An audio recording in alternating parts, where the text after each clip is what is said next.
السلام عليكم ورحمة الله وبركاته. مجاعي هو دكتور عبد الرحيم محمد حسن، وحكبرت مجال لاهور دلك باكستان، جامعة University of Health Science قيبتي دنتالك. موضوعنا ما تروح كسابسين هاي قابك الصحة اللي عادستو.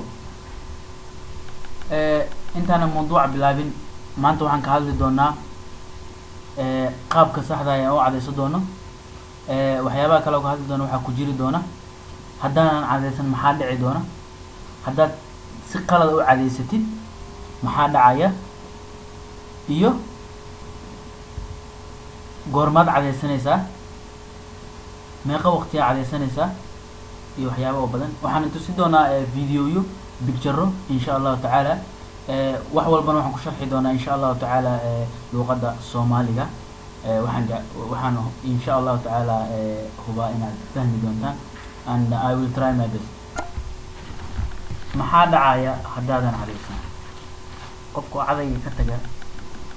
maxaa ilkiisa iyo ciribkiisa gaaraya marka hore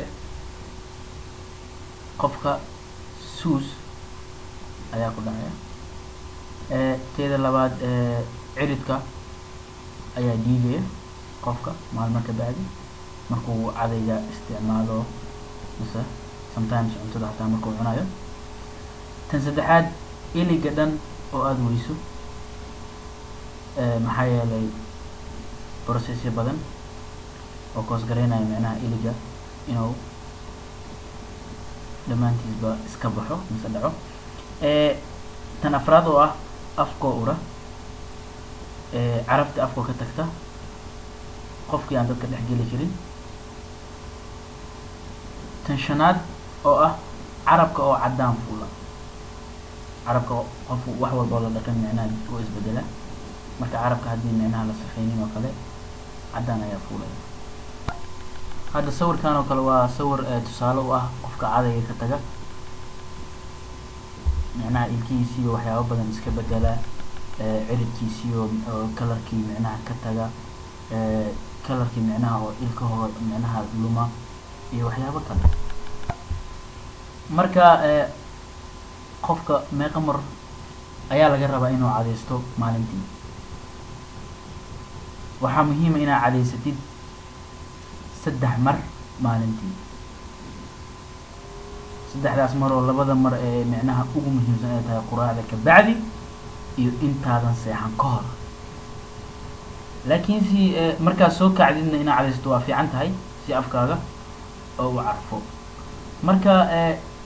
cadiga ku cadeysanaysid sooya cadiga ku cadeysanaysid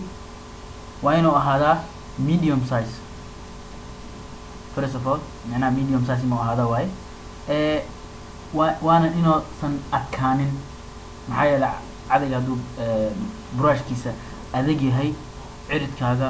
ilkahaaga ayuu dhaawacaya marka waa inuu soft yahay oo aad khafiif u yahay hadda waxaan ka hadlaynaa qaabka loo cadeysan lahaa ayadoo videoga sida loo cadeysan lahaa iyo sida la yeeli lahaa qaabkee u cadeysanaynaa cadayga markaan u wadno iliga waa inaan ka dhignaa 45 degree angle mise 45 degree wax yar aan qaloocinaa si micnaha wax yarna ciridkii uu gaaro iligiina uu gaaro anagoo wareejinayna rotatory movement anagoo sameeyna oo saas u wareejinayna waxaad arki doontiin haddeertaan videoga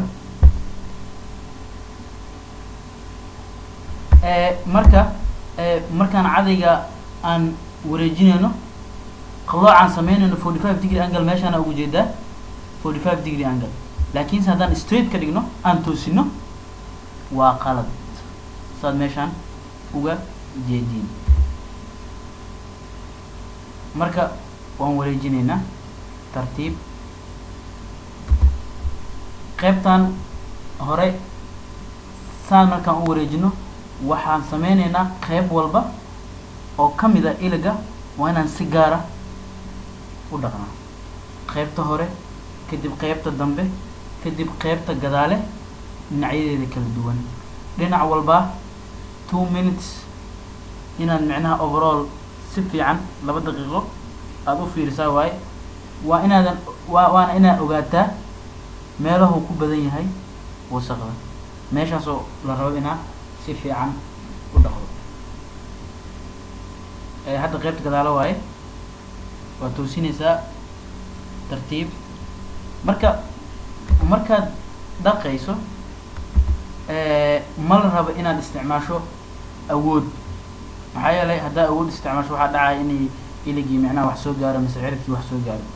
marka waa inaad slow tartiib aada u socotaa qayb walba gaarkeeda aa u dhaqdaa qaybta hadda qaybta dambena saas aa u dhaqaysaa kadib hadda waxaad arkaysaa qaybtii dambe oo dadka badankood si fiican aanan u dhaqin badankoodna gooska carries mase sus laga qaado qaybtan dambe maxaa yeelay dadka si fiican concentration fiican uma siiyaan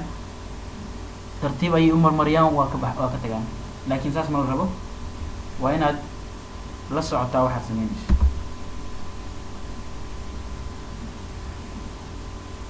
tartiib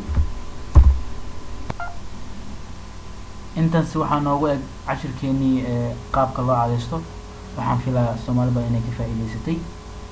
wasalaamu calaykum waraxmat ullaahi wabarakaatuh